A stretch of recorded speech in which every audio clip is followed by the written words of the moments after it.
नमस्कार, मैं हूं लक्ष्मी नारायण। आप देख रहे हैं डी फोकस चैनल। इस वक्त हम लोग चास नगर निगम के मुख्य द्वार के समीप हैं। लेकिन मैं आपको बताऊं कि यह खबर जो है, आप तमाम चास नगर निगम के रहने वाले लोग, खास करके ओबीसी वर्ग के लोग, उनके लिए यह खबर बहुत महत्वपूर्ण है। आप मेरी बातों को सुनेंगे तो समझेंगे कि यह खबर कितनी महत्वपूर्ण है।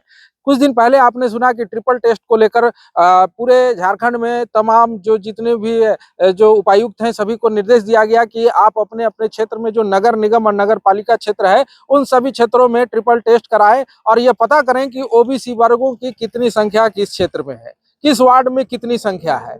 उसके बाद एक नई टीम बनती है। टीम बनने के बाद जो है, तमाम तरह के जो टीचर होते हैं उन वार्ड के, उनको उस वार्ड में लगाया जाता है कि आप साहब जाके उस वार्ड में ओबीसी, एससी, एसटी और जनरल जो कैटेगरी के लोग हैं, उनका जो है वो आप एक संख्या निकालें। सभी के घर घर जाकर, डोर टू डोर आप जाकर इस चीज को चेक करें कि किसके घर में, किस वार्ड में कितनी जनसंख्या किसकी है। उसी आधार पर ओबीसी जो 27% आरक्षण की जो बात है, वह उनको दिया जा सकेगा। जिसमें जिसकी संख्या ज्यादा होगी, उनको वह वार्ड दिया जाएगा।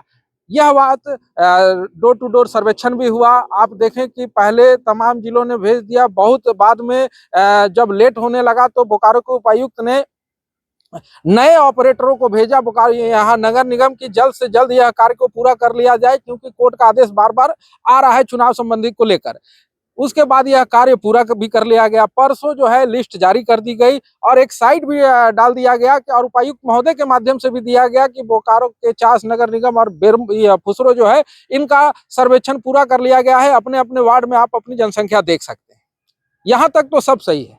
लेकिन जब कुछ लोगों ने हमें यह शिकायत किया कि सर, हम तो ओबीसी वर्ग से आते हैं, हमने मास्टर साहब को भी अपना जाति लिखा दिया, ओबीसी वर्ग बना दिया, लेकिन जब हम लिस्ट चेक कर रहे हैं तो इस लिस्ट में आपको दिख रहा है कि एक घर के 4 सदस्य ओबीसी में हैं और उसी घर के 4 सदस्य जो हैं वह जनरल में आ गए हैं। तो यह कैसा सर्वे है साहब, कैसे दिया गया है? इस चीज की जानकारी लेने के लिए हम लोग नगर निगम भी आए। हमने देखा कि यहाँ पर जो पदाधिकारी हैं, वह तमाम शिक्षकों को यह चीज कर रहे हैं कि आप पूरी तरीके से सही चीज बताइए कि सही हो पाया है या नहीं हो पाया है।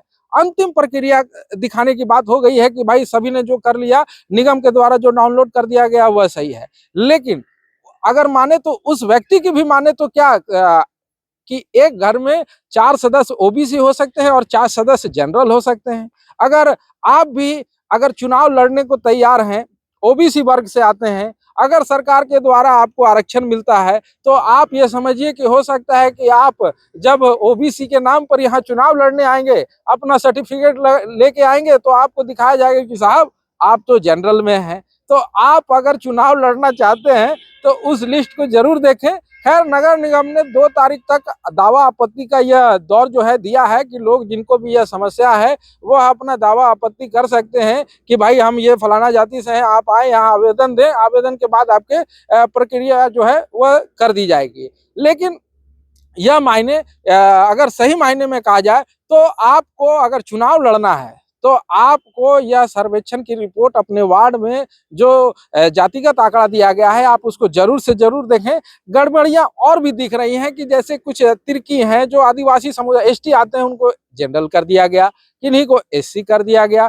तमाम तरह की त्रुटियों के साथ जो है वह दिख रहा है। लेकिन अगर आपको आपत्ति है तो आपत्ति अपना आप यहाँ दर्ज करा सकते हैं। अपने आप को अगर ओबीसी है, ओबीसी में आप रहना चाहते हैं, तो जरूर यहाँ पर अगर चुनाव लड़ना चाहते हैं, तो यहाँ पर आप अपना सर्वेक्षण काम जो डाउनलोड हो गया है, यहाँ पर जो लिस्ट पूरी हुई है, उस लिस्ट में अपना नाम सुधारवा सकते हैं। इसीलिए चुनाव लड़ने वाले लोगों के लिए, चास नगर निगम के चुनाव लड़ने वाले उन वार्ड प्रत्याशियों के लिए यह खबर बहुत महत्वपूर्ण है और आप अपना सुधार कर सकते हैं यहाँ आके। धन्यवाद।